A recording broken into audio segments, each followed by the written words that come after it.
ꯍꯧꯈꯤꯕ ꯏꯔꯥꯏ ꯅꯨꯃꯤꯠꯇ ꯏꯝꯐꯥꯜ ꯏꯁ ꯗꯤꯁꯇ꯭ꯔꯤꯛꯀꯤ ꯇꯈꯦꯜꯗ ꯃꯐꯝ ꯑꯗꯨꯒꯤ ꯃꯩꯔꯥ ꯄꯥꯏꯕꯤ ꯑꯃꯁꯨꯡ ꯄꯥꯝꯕꯩꯅ ꯂꯨꯆꯤꯡꯕ UNLFꯀꯤ ꯇꯤꯝꯅ ꯐꯥꯒꯠꯂꯛꯄ ꯃꯁꯤꯡ ꯌꯥꯝꯂꯕ ꯌꯨꯉꯥꯡ ꯑꯃꯁꯨꯡ ꯕꯤꯌꯔ ꯉꯁꯤ ꯌꯥꯏꯔꯤꯄꯣꯛꯀꯤ ꯑꯦꯛꯁꯥꯏꯖ ꯁ꯭ꯇꯦꯁꯟꯒꯤ ꯑꯣꯐꯤꯁꯤꯌꯦꯜ ꯑꯃꯗꯤ ꯌꯥꯏꯔꯤꯄꯣꯛ ꯕꯥꯃꯣꯟ ꯂꯩꯀꯥꯏ ꯑꯃꯁꯨꯡ ꯀꯦꯀ꯭ꯔꯨꯒꯤ ꯃꯩꯔꯥ ꯄꯥꯏꯕꯤ ꯂꯨꯞꯀꯤ ꯏꯃꯥ ꯏꯕꯦꯜꯁꯤꯡꯅ ꯊꯨꯒꯥꯏꯗꯨꯅ ꯃꯥꯡꯍꯟꯈ꯭ꯔꯦ꯫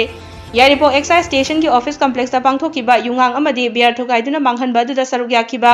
ꯌꯥꯏꯔꯤꯄꯣꯛ ꯑꯦꯛꯁꯥꯏꯖ ꯁ꯭ꯇꯦꯁꯟꯒꯤ OC ꯏꯟꯆꯥꯔꯖ ꯄꯥꯡꯉꯝꯕꯝ ꯔꯟꯖꯤꯠꯅ ꯄꯥꯎꯃꯤꯁꯤꯡꯗ ꯐꯣꯡꯗꯣꯔꯛꯄꯗ ꯉꯁꯤ ꯊꯨꯒꯥꯏꯗꯨꯅ ꯃꯥꯡꯍꯜꯂꯤꯕ ꯌꯨꯉꯥꯡꯁꯤꯡ ꯑꯗꯨꯗꯤ Royal Challenge box 12, Royal Stag box 2, McDowell box 1, Old Monk box 58, Kingfisher beer box 3, Tuborg box 38, Budweiser box 4 ꯑꯃꯁꯨꯡ ꯑꯜꯇ꯭ꯔꯥ ꯕꯤꯌꯔ ꯕꯣꯛꯁ 2 ꯄꯨꯟꯅ ꯕꯣꯛꯁ 169ꯅꯤ꯫ ꯃꯁꯤ ꯂꯣꯀꯦꯜ ꯃꯥꯔꯀꯦꯠꯇ ꯄꯨꯟꯅ ꯂꯨꯄꯥ ꯂꯥꯛ 11,081,000 ꯁꯨꯞꯅ ꯆꯥꯇ꯭ꯔꯨꯛꯅꯤ ꯍꯥꯏꯈꯤ꯫ ꯑꯁꯤꯒꯨꯝꯕ ꯃꯌꯥꯏ ꯀꯥꯕ ꯅꯤꯁꯥꯒꯤ ꯄꯣꯠꯂꯝꯁꯤꯡ ꯐꯥꯒꯠꯅꯕ ꯍꯣꯠꯅꯕꯗ ꯃꯩꯔꯥ ꯄꯥꯏꯕꯤ ꯏꯃꯥ ꯏꯕꯦꯜ ꯑꯃꯗꯤ ꯀ꯭ꯂꯕ ꯑꯣꯔꯒꯅꯥꯏꯖꯦꯁꯟꯁꯤꯡꯅ ꯄꯨꯂꯤꯁ ꯑꯃꯗꯤ ꯑꯦꯛꯁꯥꯏꯖ ꯗꯤꯄꯥꯔꯠꯃꯦꯟꯕꯨ ꯃꯇꯦꯡ ꯄꯥꯡꯕꯤꯌꯨ ꯍꯥꯏꯅ ꯃꯍꯥꯛꯅ ꯃꯈꯥ ꯇꯥꯅ ꯑꯥꯄꯤꯜ ꯇꯧꯈꯤ꯫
Royal Challenge box 13,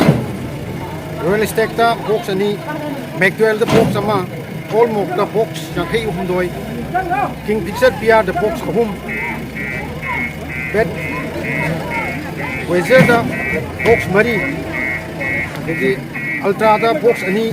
Tweebok box 38, Punna box 112, Masi local market Equina Lupa Lakh ising programa toy chatruk ngasi Yairipok Kekru amadi Bamon Lekai gi tainaba Mayra Paibi singa amadi excise station Yairipok ka kusam nazaraga sigumlaba commissioner excise gi ayaba amagi matung ina ngasi yu singasi gamina jabani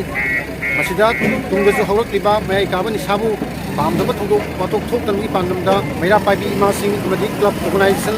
mayam singchina mateng sojok pibiyu kuisu angama thakta police amadi excise combined team khona jaduna angama thakta namna khona jage